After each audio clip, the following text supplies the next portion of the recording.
दादा आज ऊसाच्या फडात इकडे कुठं? अरे मित्रा, ऊसाचा फड नाही, मी पण चकित झालो. म्हटलं ऊस खायला उतरलो होतो, सहज गाडी चाललो होतो, दिसलं ऊस खायला उतरलो, पण ही वेगळंच काहीतरी निघाली. हे तुला इकडे दाखवतो. काय आहे नक्की? मित्रा बघ, हे ऊस नसून हे हत्ती गवत आपण म्हणतो.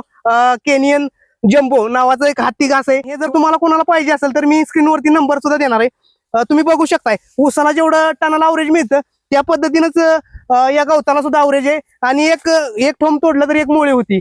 म्हणजे हा ऊस आहे की गवत आहे हे मला समज नाही. हे घ्यायला यायचं कुठं? मित्रा, हे घ्यायला यायचं म्हटलं तर अहमदनगर जिल्ह्यातील नेवासे तालुक्यातील खाटकवाडी या छोट्याशा गावामध्ये रानात मस्तपैकी आम्ही रोडच्या कडेने चाललेलो. हे बियाणं दिसलं आणि एवढं जबरदस्त बियाणे आज बघा, शेतकऱ्याला तोडायचं म्हटलं तरी पटपट उरकणार आणि तुमच्या जनावरांची भूकही भागली जाणार. एक जबरदस्त बियाणं आपल्या महाराष्ट्राला मिळालंय. एक तरुणच शेतकरी, आपल्याला माहिती कळाली की तरुण शेतकऱ्यांनी त्यानं हे विकसित केलेलं बियाणं आहे.